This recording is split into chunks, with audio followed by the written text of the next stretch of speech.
Good morning, everyone. It's Monday the 23rd, March 23rd, 2009. A lot of wind swell in the water today. That's going to be backing down over the next couple of days. That storm is passing off to the east that brought us the wind fest yesterday. So it looks like we have a little better conditions moving in with some high pressure. Wanted to show you everything that's going on with the models to bring that all together, as well as some wind swell that could be moving down our way for Thursday. Might also see some wind problems then, although models are still a bit dubious. They've been changing position on this whole thing over the last couple of days or so. And we also have, besides that southern hemi creeping in during the beginning of this week, looks like we're going to see some western Pacific stuff move in by Sunday the 29th, but that's not looking to be all that strong. A little bit of southern hemi may come up then as well. I wanted to show you everything that's making this all come together, most of it coming from the northern hemisphere. This is what's happening on the models right now.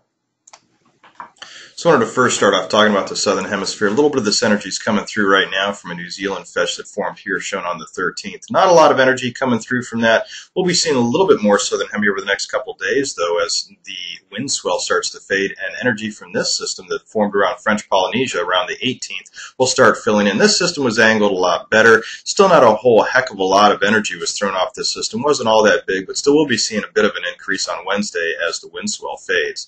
But for the near term, most everything is related to weather. So I wanted to show you what's going on with that and how that's going to also relate to the wave models. This is the relative vorticity model showing low pressure in red. We can see that that low pressure system from yesterday is going to continue moving off to the east as high pressure shown in blue wants to move into our area around Southern California. That's good news for weather.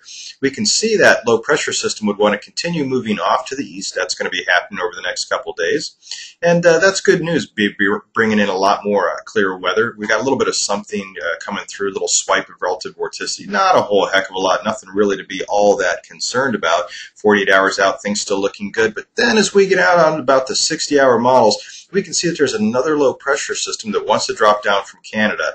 This has been all over the map here in the last couple of days, but right now current thinking on the models is this one would be taking an overland trajectory, just dropping down to the interior of the America West. This, though, could be causing some tight gradients up along our coast, and this is all going to depend on how close this system gets toward our coastline and that high pressure moving in from the Pacific.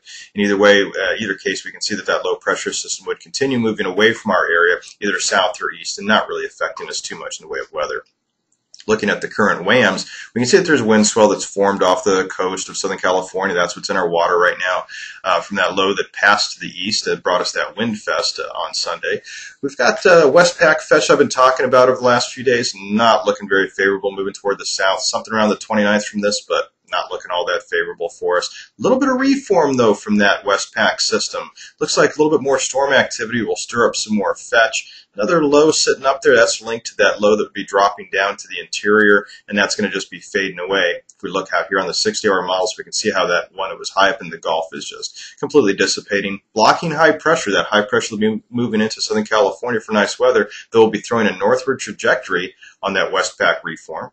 That's going to take that guy high up into the Gulf, so we'll have a real strong Gulf fetch as that high pressure blocking keeps pushing that guy up toward the north.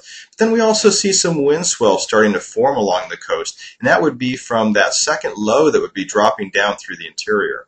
Got to see how that actually evolves over the next few days. But what's interesting is this Gulf fetch could actually become quite strong. This is a 108-hour model, still quite dubious. But with this strong of a fetch up in the Gulf of Alaska and with that spin from the blocking high, it could actually bring more wind swell down toward our coast. But we're going to have to see how that develops over the next few days. So that's how things are looking right now. We have that wind swell. It's going to be backing off. That southern hemisphere stuff moving in over the next couple of days. Still pretty small overall, not a whole heck of a lot. Got to see how that wind swell, though, develops for Thursday. It's going to really depend on what happens with that low dropping down from Canada. And everything's been changing on the models in the last 24 hours. If that thing takes even more of an inland trajectory, we won't see anything out of this. So we're going to have to see how that actually develops. And if it moves a little bit too far toward the coast, then we could also see some more wind problems. So we have to see how this all works out. A little too early to call. Looks like, though, the weekend's going to have some nice weather as that high pressure moves in, but not a lot of swell. That Westpac system for the 29th, not looking to bring us a whole heck of a lot as that had that southward movement on it. So we're going to have to hope on possibly that Gulf system that would be thrown up high from the Westpac reform, bringing us something around the 29th, but that's not looking to be all that likely at this point either. Still, have to keep an eye on it, see what all develops. If you want to check out all the ETAs on the swell, the wind, weather, tide, and more, you can always check out my SoCal Surf Report at wetsand.com.